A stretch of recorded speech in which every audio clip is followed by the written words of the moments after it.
Today is the day. Have you ever woken up, I'm sure you have, and just felt excited for something, for some reason? Well, today for me, I have brought to completion the next steps in my true reclamation or remembrance and embodiment of my divinity, of my sovereignty as the living man that I am, not the corporate title which was placed upon me since birth. So this is going to be out there.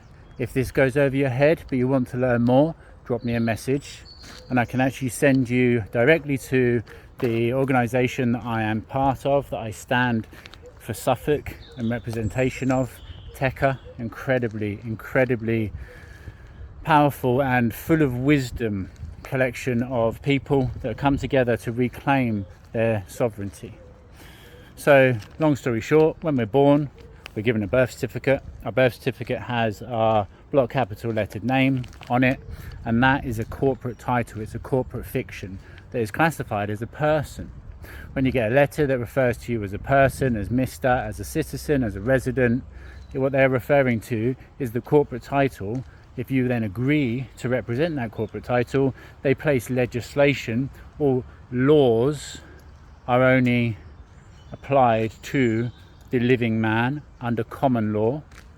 It is the legal system, with legalese being the language that which they speak within it, that can then attach whatever sort of legislation or obligations or statutes that they want to upon you and enforce it if you agree to be that person. A year ago, I wrote all my affidavits. Basically, I'm not presumed dead. I'm not lost at sea presumed dead. I am the living man. All of your presumed presumptions and authority over me is rebutted. I stand as the living man. My name is Cain Benjamin of the family Stromberg, and I stand as the executor and beneficiary to the estate of Cain Benjamin Stromberg, the corporate title.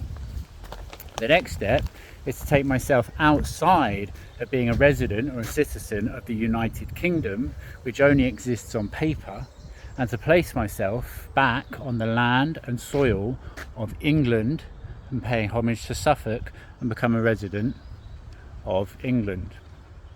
So I've got the packs signed, sealed, ready to be copied, put into a PDF so that I can then actually print out a total of 15 copies, one being sent to me, one being sent to a friend, probably my father, that will be unopened, and then a collection of them being sent to people like the Foreign Secretary, the Police and Crime Commissioner for Suffolk, for the City of London, knowing that the City of London is actually separate and has its complete own law system and police to the rest of the United Kingdom.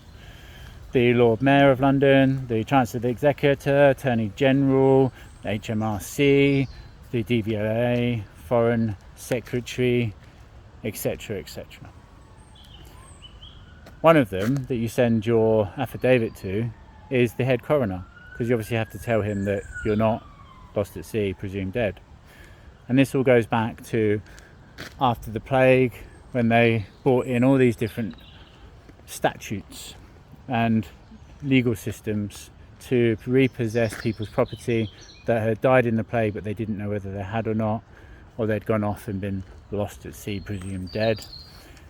All of these statutes are built on top of the Magna Carta, the Magna Charta, which dates back and actually gives us multiple different freedoms, such as freedom of travel. You don't have to pay road tax, you just agree to it in operation of the motor vehicle. A motor vehicle is only that which is used for commerce, which is to make money, which is transporting goods or other people. If you have a private conveyance, such as I do, there is no obligation unless you agree to it to pay road tax.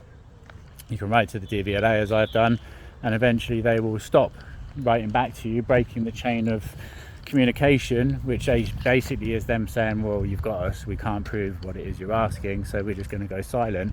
But what they will still do is try taking you to court and sending people after you. But as long as you know and you stand in your truth, as I have done, those people will very quickly disappear, because they hold no power and no authority other than that which we give them. So after I've sent this pack off to these 13 different bodies, keeping 2 unopened, the next step for me will be reclaiming or asking back for the ownership document for my private conveyance, sending the DVLA back their registration plates, because I don't want it registered with them, registering it myself under my own plates, and then I will declare it sworn and export it from the United Kingdom to England, and then it will be registered in England. When you know, you know. This has been the most empowering stage of my journey, from going from somebody that literally had condemned himself to a life of pain and suffering and misery, to somebody that stands empowered in every aspect of who I am and what I do. I know that it is all a projection and reflection, and I know the power resides inside. The only person, the only being that holds any influence or power over me is God, is the creator of all things, the air we breathe, the glue that binds us. Love embodied, all aspects of that same self, fragmented. You could say the universe experiencing itself in separation, right? And with love on our side. So if you want to learn more, drop me a message. This is as much as anything me documenting where I'm at in my journey, public record. These packs are being sent off, and any questions I welcome. And I'll drop you the link to Tekka so you can come over and join our organisation.